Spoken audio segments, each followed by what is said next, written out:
Hi everybody, Cansh again here. As many of you probably know, Helga is a Dissident Arms KL12. This was the first KL12 that actually made it into Europe, and now we're seeing a lot more of them come into the country. The beauty of it is, Josh Frolish, who shot the World Shotgun Championships, is actually now the world champion.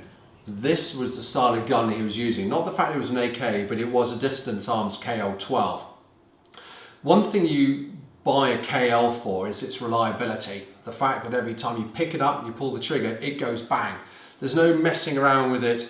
It is efficient. In everything that it does, it is mega efficient. So on this one, I'm going to take you through a tip to toe again of Helga, of what it is that makes her so very special. Helga is fitted with a GK03 muzzle brake. The muzzle brake has been silver soldered and pinned to a Briley barrel. So when we have in the UK a 24-inch barrel law, she's 24 1/8 of an inch, so we know that she complies to the UK law. If you have ever stood behind a muzzle brake, they are the most ferocious things. The GK03 is really ferocious in the fact that if you stand to either side of it, the gases are driven back, which make it mega efficient. So when you're doing fast shots and you're quick on those targets, the gun doesn't actually lift, it stays on targets, which allows you to transition from one target to another very quickly. Okay, so have a look at the Foreend. The Foreend is a machined Foreend made specifically by Dissident Arms, which has got the internal diameter the same as that of an external diameter of a GK03.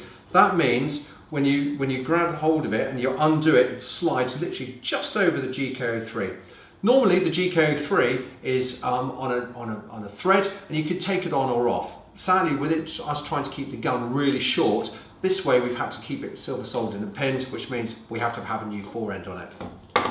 When you take a look at let's work our way along the top, the Picatinny rail has been cut off, lowered and then TIG welded back on. I personally like to have my sight on the front, because it acts as much as it possibly can, very similar to a traditional conventional shotgun. With it being a 6 MOA, I found that the sight unit, which is ironically is a Vortex, the 6 MOA at distance targets actually just sits nicely in the center of the target, especially if you're shooting buck and slug, for example. However, if you were to use a smaller one, I find that they're just too small. So for me, a 6 MOA is absolutely perfect. Okay. The barrel is made by Briley. The barrel has an integrated choke system, which has when you have it from from Dissident Arms, the choke key you insert down the end, twist it 9 times, and you take the thin walled chokes out. Briley make an obscene amount of chokes for whatever you possibly could even think you would want it. They make it for you. I have 6 chokes I running from extra full all the way to cylinder. That allows me to do coat focus assembly, some really tight nose shoots, all the way up to just gunning it and hitting lots of poppers which are in front of me. So again, integrated choke system into the barrel. Then you come down to the bottom, we've got a Magwell which has been put on, a flared Magwell which has got 4 grub screws on. Take them off. That allows you to then put in the 25 round drum mag, which you can get now. A must for anybody really. Okay, taking a look at what they've done on the inside, if we then open her up, on the inside we had the review done at the Northern Shooting Show before by a couple of the guys who very kindly came over onto the Vortex stand and spent a lot of time crawling over the gun of how good it was and what the benefits were of her. The bolts on the underside has been polished. That's the magic that Dissident Arms do. They do their little bits which to Joe public doesn't mean anything, but to a competition shooter makes it absolutely perfect. I've got a left-hand charging handle on this gun, so again, instead of having to wander around if I'm going to cock it right-handed, you can get it put on both sides. That's the beauty of a KL12. I wanted left hand, so I've got my mag release on my right, so I can use my finger. I can rack it if need be using my other hand. Okay, so that's what we've got here, competition spring, competition trigger.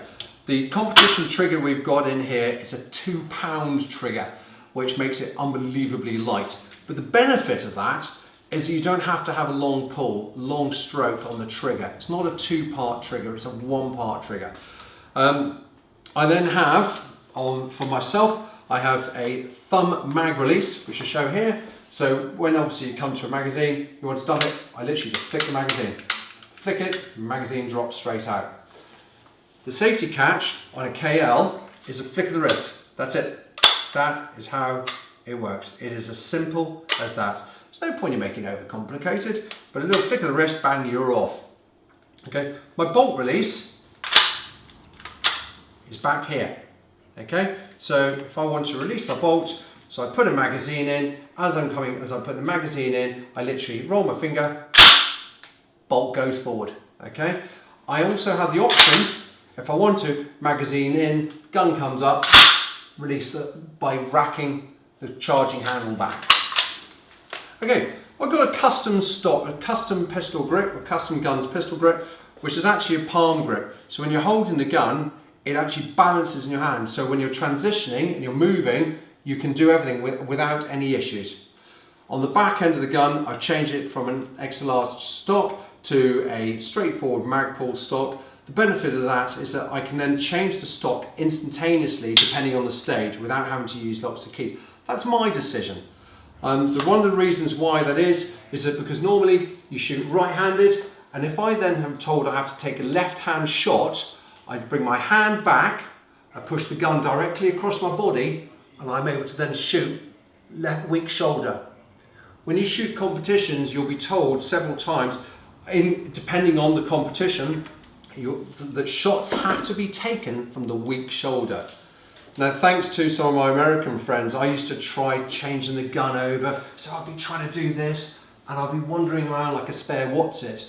By using my hands exactly the same as I would do normally, so my muscle memory is that, all I do is I drop the gun back across, and I'm straight on it. My trigger finger is exactly the same, everything is, and all I do is I close my right eye, and my left eye is automatically straight onto that target. It takes a bit of drilling, but you know what? Do it, it's a must. So it speeds things up. So that was a top to toe of Helga. I hope that is of some use to you guys. And as they say out there, shoot well. Take care. Bye bye.